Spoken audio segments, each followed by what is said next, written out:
So let's take it from the top here. Let me move that over. So we were watching this gap, right? Initially, this was the draw on liquidity early in the week. We traded up into it. And then I said, I want to see how we trade there. What did the market indicate to us here? Bodies staying below midpoint. Swing high. Aggressive breakdown. This volume imbalance here, smashing through it and closing below it. So what does that tell us about the underlying order flow? It's bearish. They even left some of this gap open here, which we like to see. That's good. And now we have these equal lows here to aim for. So on Tuesday's trading, once they smashed it lower, that gave us the bearish bias for Wednesday, Thursday, and now Friday. So these equal lows here are of interest. This daily fair value gap, I'm extending that through. And you'll see how that's going to be helpful in the lower time frames. But I still do have a daily bearish bias. I don't think this is the bottom. So today I'm actively looking for a price run into these relatively equal lows here. You can have this wick on your chart. I'm going to keep the chart I'm trading off here with you guys clean, but you can have this wick midpoint there. That's going to be influential. And if you're ever short and you're aiming for a liquidity pool like this low here, it's always a good idea to take off something off at the midpoint of the wick. Because if it's ever going to reverse and not take out those lows, many times it will just drop down into midpoint of the wick. So that's something I've learned over time. I've had some beautiful trades I've been in. I'm demanding the lows. I'm expecting them because, I mean, it's equal lows. I mean, it's so obvious. It has to get down there, right? And then it just hit midpoint of the wick, retrace, and then I give up gains on a beautiful trade. So I've learned over time, I like to scale profits off at large wicks. If there's a midpoint, I'll scale something off there, and you can see how that example works. So let's drop down to the hourly here.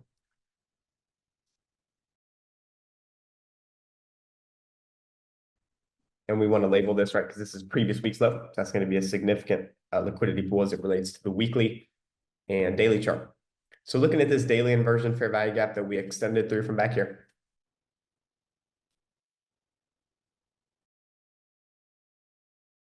All right, so this is our dealing range from high to low. Why is that our dealing range?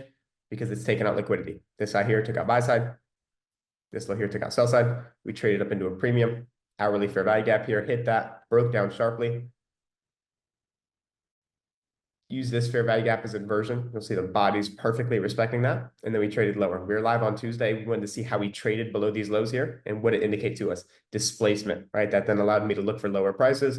Took a short, took it straight to the bank with you guys live because the indications that the market was bearish.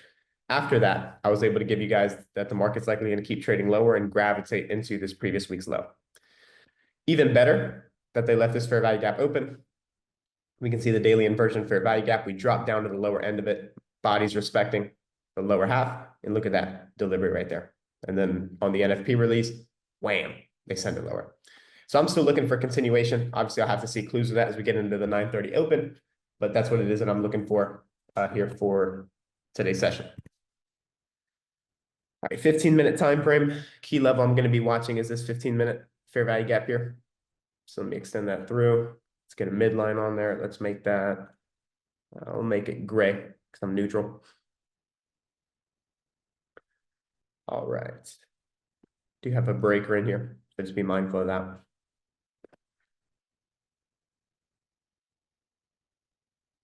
So now that 15-minute gap that I was watching, I'm just going to refine it to the 5-minute chart. All right.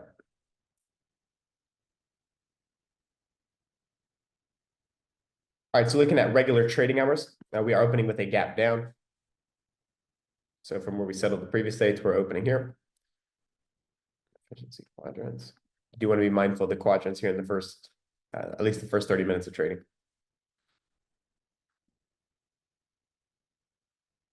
I'm going to take the quadrants off and maybe, yeah, I'm going to take it off, but do be mindful of the regular trading hours gap. And I will refine this down to the 1 minute. That's good.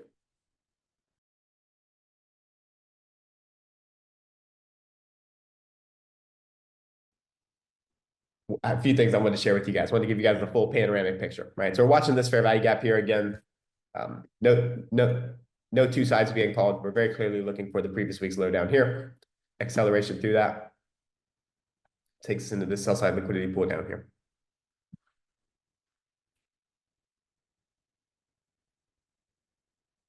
Watching how we trade inside this 1 minute fair value gap. We were watching it on the 15-minute, but then I just refined it down to the 1 minute.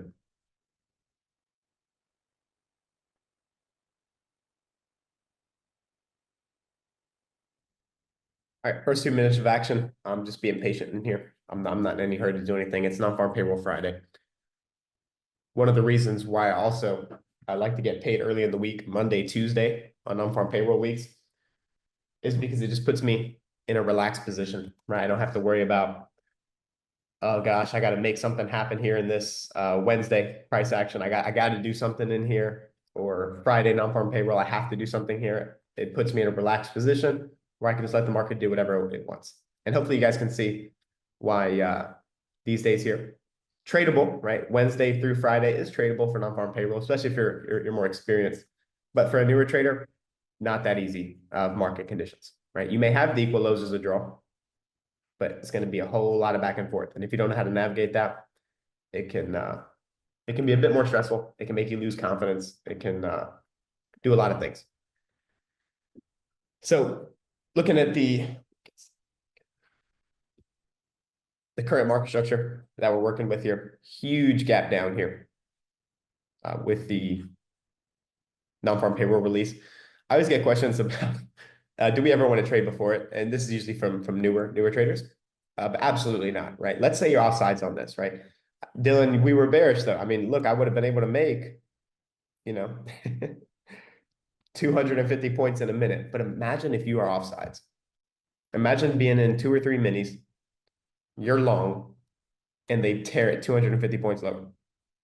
That's a margin call immediately, right? And I wouldn't want any of you guys to go through that. Very, very miserable learning experience doing that kind of stuff. So you definitely don't want to ever trade before the news. Even though, I could pony this around. Yeah, look, we were right. We were looking for the lows, and that could have been a tradable setup. Anyone that's saying that is absolutely not doing that consistently, right? So I don't want you guys to think that that this is always easily predictable like that. In my opinion, that is a fool's ambition to try to trade these days here. It's too violent. It's too aggressive. Professional traders, professionally minded traders are always thinking about how can I manage the risk in this. It's very hard to manage risk when they just send it 250 points in under 60 seconds. Because even if you have a stop loss, it's going to slip you. And it can slip you hundreds of points. All right, so we traded into this small gap that we created here at 9:30. You see we're working the low end of that 1 minute gap here. The body's stopping there.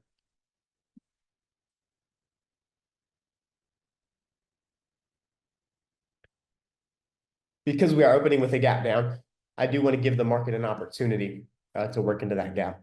I don't need to see a full closure, but I do just want to see an opportunity to work into that gap. It'd be nice to see the market trade higher, reach lower quadrant, maybe mid-gap, struggle, break down, right? And then that'd be a really nice run lower. And if you guys checked out the market review, I did a short one yesterday on natural gas. You guys can see it's the same thing in all asset classes, right? You just have to know how to read order flow, know how to use the tools, opening range gap, understand how important that midnight opening price is when we're looking at power of 3 on the daily chart. And again, it's the same thing for all asset classes.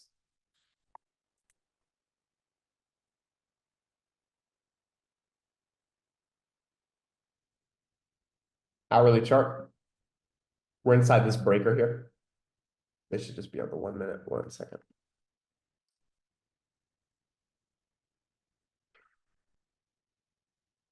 Breaker here, this lowest down close. Extend that through. Watching that in here.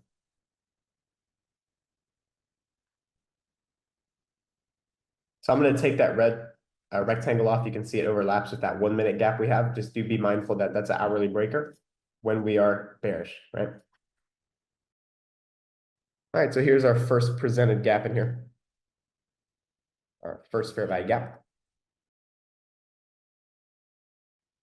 Would want to see a trade into there. And then that would be something that could instigate a trade for me. All right, so watching that first fair value gap in here, I want to see an attempt to try to trade into that. And then how we trade there, that will give me critical information. Or if we don't trade into it at all and we keep selling off, then that is also critical information. Sell side here below this low.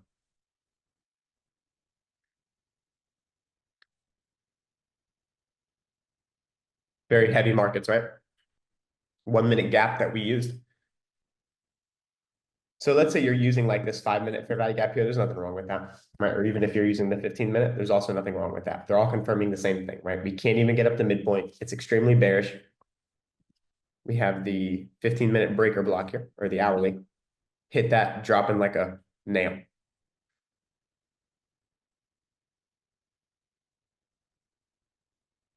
Would have wanted to have seen it stab up into that gap.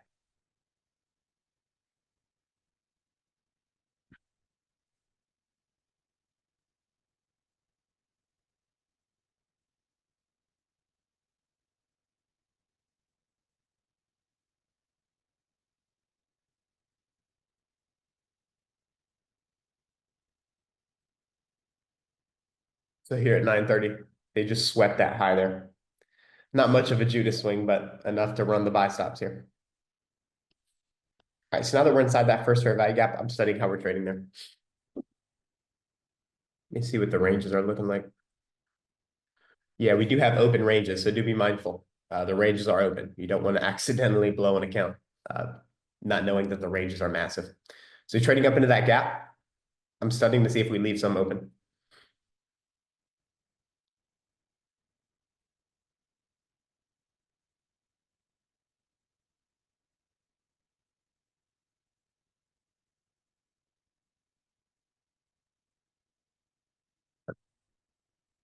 So I'm taking a close proximity short here. Low risk for me, 5 micros. Stop loss is going to go above the first fair value gap candle. Put it here.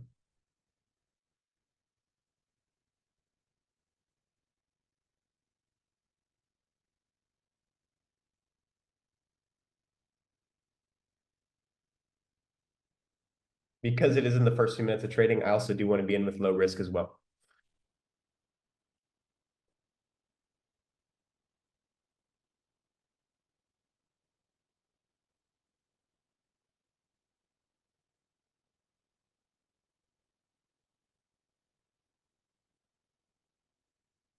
All right, so trading up into that first imbalance here.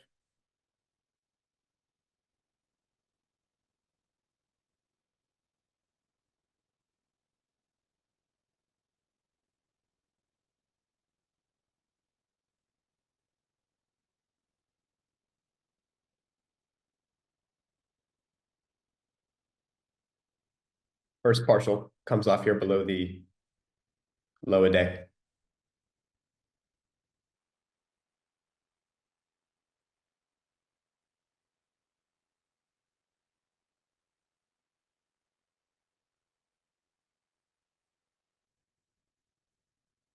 So stops just above the midpoint of that wick here.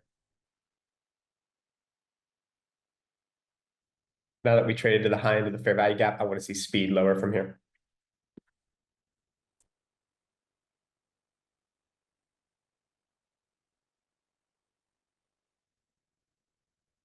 So I peeled one off here below the low. I wanted to reduce some risk. I want even less risk on this trade. So as we traded below that low, I bought one back at market just to cover one contract. I just realized that it's about a 50. I mean, I already kind of knew, but a 50-point stop. So I just want to be in with 4 micros, keep my risk even lower. So as we made a lower low here, taking some off. Now the risk is reduced to here. Before I move the stop loss there, though, look at the bodies, right? You see how they stop at the high of that 1 minute first fair value gap? Exactly what you want to see, right?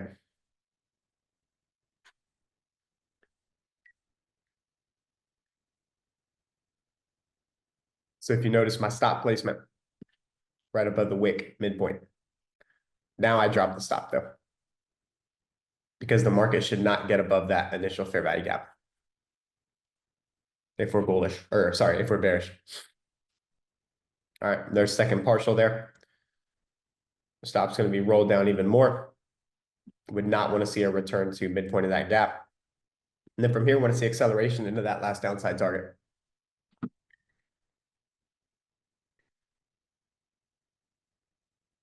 which is sell side liquidity, previous week's low.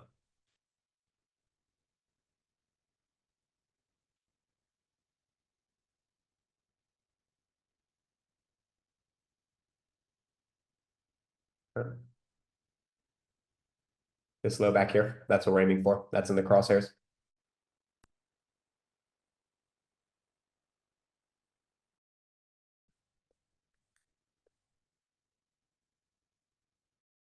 All right, so now we created large displacement to the downside. I like to see that. I like to see displacement down through the lows. We created 2 fair value gaps.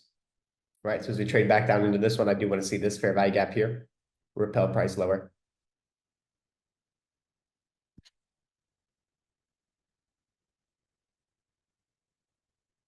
And then give me an exit there at that 29.83 level. I'm not rushing the stop to break even, right? I take partials so that I'm comfortable leaving my stop loss where it is. If you want to take down bigger trades, and what's a bigger trade? I'm not saying this is a monster trade, but hey, 100 handles is pretty good. To take down those 100-point trades, you can't be scared with the stop loss and just be in a hurry to suffocate it, right? You have to let it breathe. Above levels, that makes sense, right? It's not just randomly having a big stop, right? It has to make sense. Why is my stop there? We have this fair value gap here, this fair value gap here, and this one that we traded into, that first fair value gap that I was using as an entry. Once we rebalance an inefficiency like this and we leave it, I don't want to see the market revisit the midpoint of that gap. It just shouldn't do it. It's not a bear signature. It's not something I'd want to see. So my stop's above that, above the breaker and these 2 fair value gaps. So if it gets through all that, I don't want to be short anymore. See how that works? But I've also locked in a green trade by taking partials. So by taking partials, 3 contracts have already come off.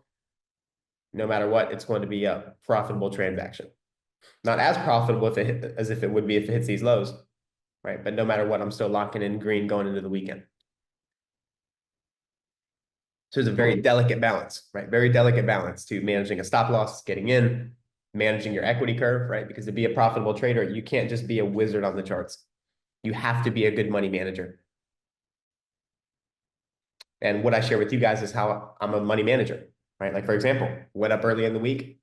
This week, I wasn't even going to risk half of those profits today. So what does that do? It guarantees me green going into the weekend. So it's more about good money management than it is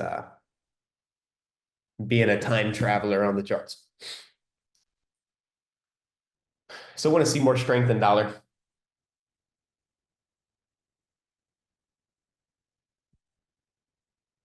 A lot of times I'll like rock back and forth as I'm sitting here. Naturally, I'm ADHD, so I move a lot. But on the sped up videos, it's hilarious because I'm just sitting there, I'm like, so I'm trying to be mindful of not rocking when I'm sitting here. So 2 fair value gaps. It can stab up into this one. It's less ideal if it does.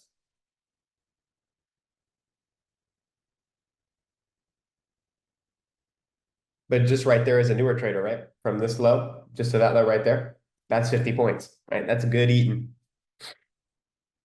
And if you're working a day job, right? If you're trying to get out of that day job, just the 50 handle run, that replaces that easily over time, right? Not right away, but over time. It's like how the bodies are staying in the lower portion of that gap. Very nice, very nice.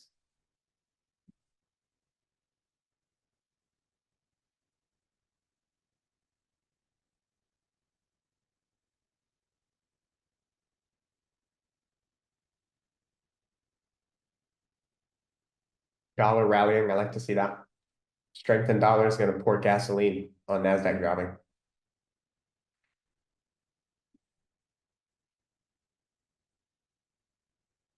Oh, live account, by the way.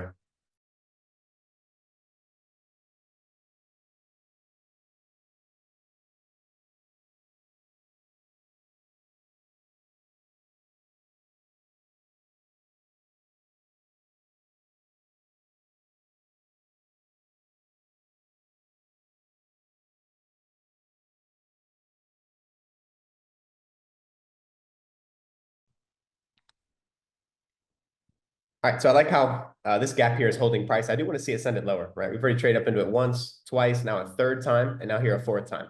It needs to drop from here. That's too much time. But it's okay for it to round out a high and keep rotating lower. I just don't want it to retrace back up into it again. That is no good.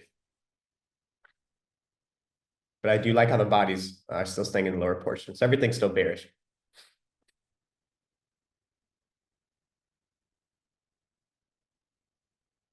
Looking at the 5-minute chart here, we got an immediate rebalance. This candle's low. This candle trades up to the high. Immediate rebalance. And look at how energetically it runs away from there. So all these signatures, right? Immediate rebalance. This fair value gap that we were watching here on the 5-minute, we wouldn't see it trade up into it. Ideally, leave some open, right? Those things are only helpful if you have context. What's context? We're looking for the market to be bearish, right? So once you understand how those things come together, then immediate rebalance is really helpful, right? Your bearish order blocks, all those things are going to be really effective once you have context for them. But by itself, it means nothing, right? Because technically, here's an immediate rebalance, right? This candle drops down, hits the low, leaves no fair value gap, and we don't see it rally higher, right? So context is everything with what we're doing. It's not simply just looking for these patterns, right? So I want to continuously reemphasize that. It's the context under which these things are happening. Yeah, just look at that perfect delivery. That never gets old. Stop loss just above the midpoint of that wick.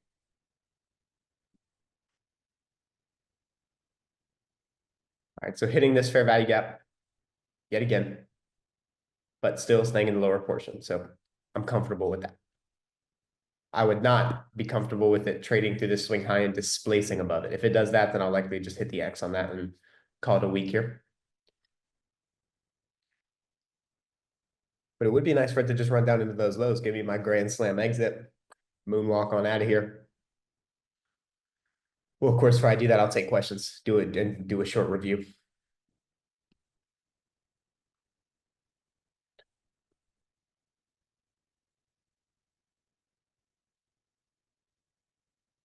So looking at the 5-minute chart, there is a small inefficiency here. It could trade up into that and still not upset anything being bearish. Would be even better if it leaves it open, but I have to make an allowance in my stop loss for it to trade up into that gap. But like I said, it's even better if it doesn't.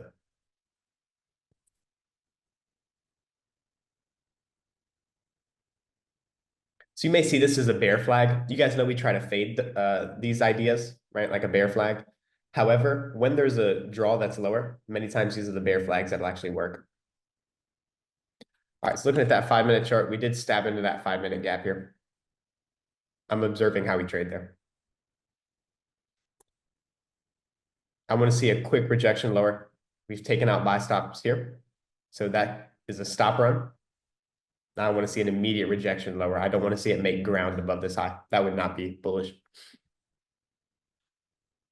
Or sorry, that would not be bearish, rather.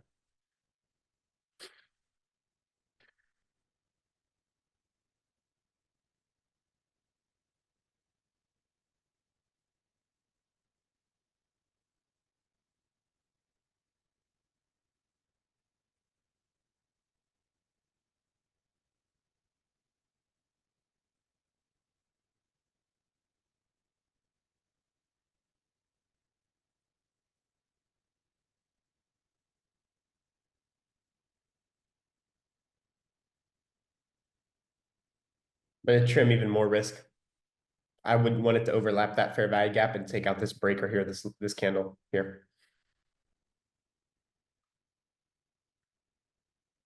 The reason I'm not in a hurry to put it at break even is because when I'm trading, I'm not sweating the money. Like I'm not thinking actively about my P&L right now. I'm focusing on the market structure, the institutional order flow, what I'm looking for. In the process, I want to manage my money well, right? Of course, I don't want to be over leveraged or have a crazy wide stop loss or anything like that. But what I mean is I'm not actively sweating the money, right? I'm not actively thinking, holy shit, man, two micros, $30 a micro, $60. Oh my gosh, I need to reduce risk immediately. I'm not thinking like that, right? Because I know the risk is controlled, risk is managed for this account. And when I'm trading, I'm focused on excellence and execution. What does that mean? Executing to the best of my ability, right? Not worrying about the money, not worrying about what you guys are thinking if you're here watching me, right? Just as if I was trading by myself, locked in, and I'm executing with excellence in mind here, right? I'm not focused on the money or anything of that nature. I'm just letting the market do its thing.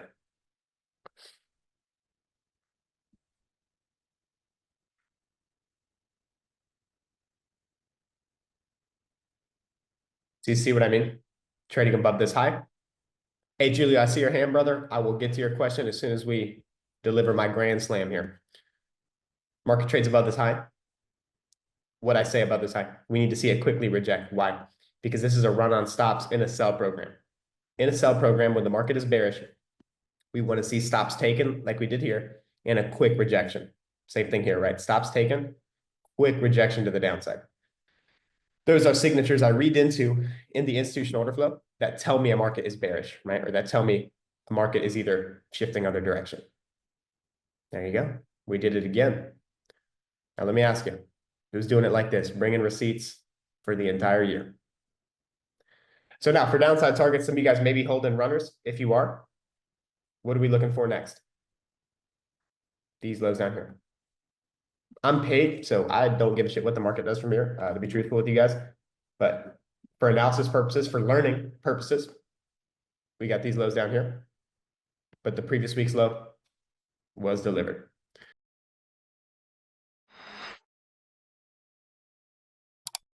So there's that other low we were looking for. If any of you guys are still short, take the rest off there.